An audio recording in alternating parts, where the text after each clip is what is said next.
નમસ્કાર, હું છું માર્ગી. આપની સાથે હેડલાઇન્સમાં જોઈએ કેટલાક મહત્વના સમાચાર. સુરત શહેર પોલીસ હેલ્મેટને લઈને સ્પેશિયલ ડ્રાઈવ શરૂ કરશે અને આ ડ્રાઈવ 15 ફેબ્રુઆરી પછી શરૂ કરવામાં આવશે. જે પણ વાહન ચાલક 2 વ્હીલર પર હેલ્મેટ વગર પકડાશે તેની સામે કાયદાકીય કાર્યવાહી કરવામાં આવશે. સાથે સાથે સુરત પોલીસ પણ શહેરીજનોને દંડ આપવા માટે તૈયાર છે. કોઈની પણ ભલામણ નહીં ચાલે એટલે હેલ્મેટ પહેરીને જ બહાર નીકળવું પડશે. મહાકુંભનો આજે 17મો દિવસ છે. બીજું અમૃત સ્નાન અને મૌની અમાવસ્યા પણ છે. આજના દિવસે પ્રથમ 3 શંકરાચાર્યોએ અમૃત સ્નાન કર્યું. સાથે જ સાધુઓ અને સંતો નાના ગ્રુપમાં તેમના ઈષ્ટદેવ સાથે સંગમ સ્નાનમાં ભાગ લીધો હતો. જૂના અખાડાના નાગા સાધુઓએ તલવારો લહેરાવી હતી અને જય જયકાર કરતા સંગમ ઘાટ પર પહોંચ્યા હતા. શંકરાચાર્યોએ સરકારનો આભાર માન્યો હતો. તેમણે કહ્યું કે આજે અમે ગંગા પૂજા કરી અને લોકોની શાંતિ તેમજ સમૃદ્ધિ માટે પ્રાર્થના કરી હતી.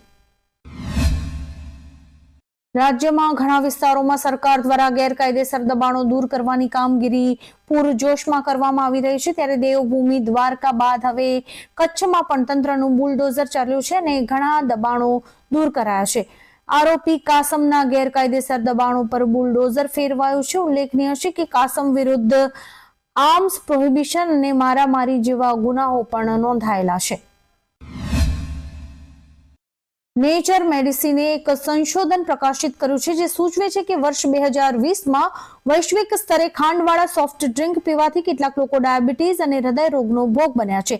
ટાઈપ 2 ડાયાબિટીસના કેસીસ ઉપરાંત સંશોધકોએ અંદાજ લગાવ્યો હતો કે સોફ્ટ ડ્રિંક્સ પીવાથી વૈશ્વિક સ્તરે ટાઈપ 2ના ડાયાબિટીસના અંદાજે 2.2 મિલિયન અને હૃદય રોગના 1.2 મિલિયન કેસીસ સામે આવ્યા હતા. કેજરીવાલના આક્ષેપ પર પલટવાર કરતા પીએમ મોદીએ દિલ્હીની રેલીમાં કહ્યું કે શું હરિયાણાના લોકો પોતાના બાળકોના પાણીમાં ઝેર ભેળવી શકે છે? આ વડાપ્રધાન પણ છેલ્લા 11 વર્ષથી આ જ પાણી પીવે છે. દિલ્હીના બધા જ જજ અને સાંસદો પણ આ જ પાણી પીવે છે. ગરીબ માણસના ઘરની આસપાસ પણ એ જ પાણી છે. શું કોઈ કલ્પના કરી શકે કે મોદીને ઝેર આપવા હરિયાણા સરકારે પાણીને ઝેરી બનાવી દીધું? આઈસીસીએ નવી T20 રેન્કિંગ જાહેર કરી છે. આ વખતે રેન્કિંગમાં મોટી ઉથલપાથલ જોવા મળી છે.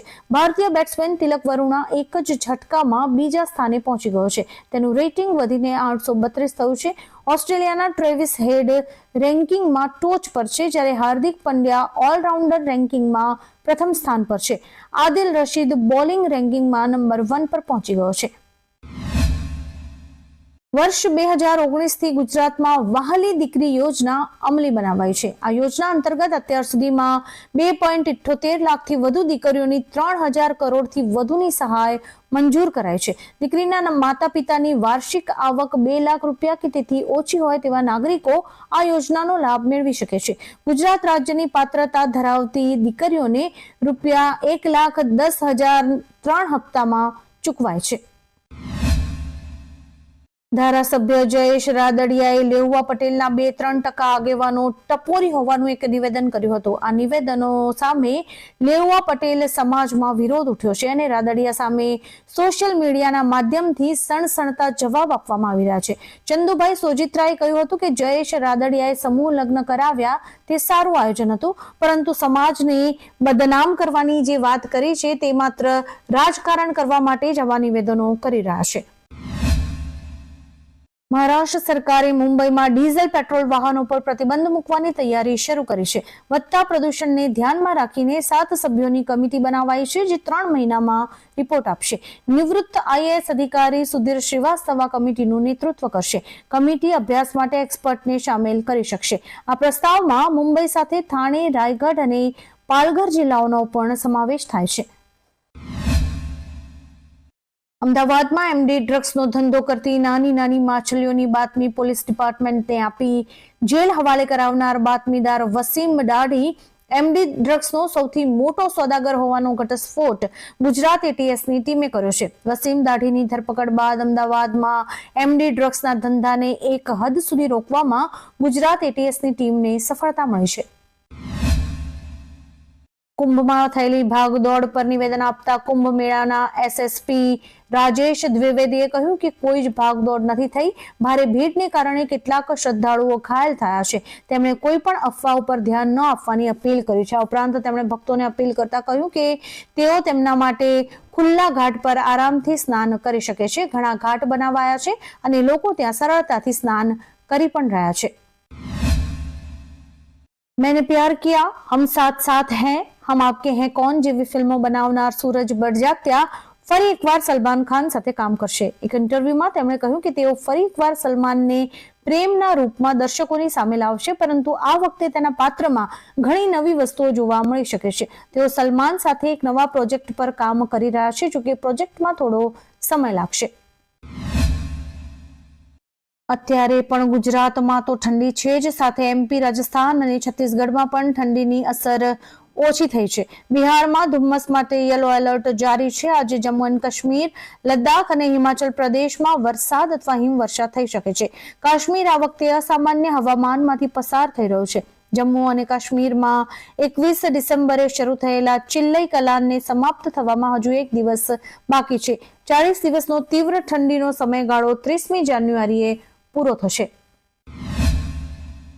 મહાકુંભમાં થયેલી ભાગદોડ અંગે કોંગ્રેસ અધ્યક્ષ મલ્લિકાર્જુન ખડગેએ કહ્યું કે તીર્થરાજ સંગમના કિનારે થયેલી ભાગદોડમાં લોકોના મોત અને ઘણા લોકો ઘાયલ થયાના સમાચાર ખૂબ જ હૃદયદ્રાવક છે. આ માટે અણઘડ વ્યવસ્થા, વીઆઈપી મૂવમેન્ટ મેનેજમેન્ટ કરતા માર્કેટિંગ પર વધુ ધ્યાન અને ગેરવહીવટ જવાબદાર છે. હજારો કરોડ રૂપિયા ખર્ચવા છતાં આવી વ્યવસ્થા હોવી નિંદનીય છે. ગઈકાલે ડોનાલ્ડ ટ્રમ્પે ફરી ભારત, ચીન અને બ્રાઝિલ જેવા દેશો પર ઊંચા ટેરિફ લાદવાની ધમકી આપી છે. તેમણે કહ્યું કે ચીન ખૂબ ઊંચા ટેરિફ નાખે છે. ભારત, બ્રાઝિલ અને અન્ય દેશો પણ આવું જ કરે છે. આપણે પણ તેમના પર ટેરિફ લગાવીશું. અમેરિકા માટે એ સિસ્ટમમાં પાછા ફરવાનો સમય આવી ગયો છે જેને તેને સમૃદ્ધ અને શક્તિશાળી બનાવ્યું હતું. ટ્રમ્પની આ ધમકી પીએમ મોદી સાથે વાતચીતના બીજા દિવસે આવી છે. ઇસરોએ આંધ્રપ્રદેશના શ્રીહરિકોટાથી લોન્ચ વ્હીકલ GSLV F-15 દ્વારા તેનું 100મું મિશન લોન્ચ કર્યું છે. 100મા મિશનમાં NVS-02 નેવિગેશન સેટેલાઇટ લોન્ચ કરવામાં આવ્યો છે. NAV-IC-માં 5 બીજી પેઢીના ઉપગ્રહોનો સમાવેશ થાય છે. આ નેવિગેશન સેટેલાઇટ પરિવહનમાં યોગ્ય ટ્રેકિંગ અને માર્ગદર્શન આપવામાં મદદ કરશે. આ સફળ લોન્ચિંગની સાથે જ ઇસરોએ ઇતિહાસ રચ્યો છે. આવા જ કેટલાક રસપ્રદ સમાચારો નિહાળવા માટે અમારી યુટ્યુબ ચેનલને લાઇક, શેર અને સબસ્ક્રાઇબ કરો અને જોતા રહો હેડલાઇન્સ. આ ઉપરાંત આપ અમને અમારા ઇન્સ્ટાગ્રામ હેન્ડલ અને ફેસબુક પેજ ઉપર પણ ફોલો કરી શકો છો.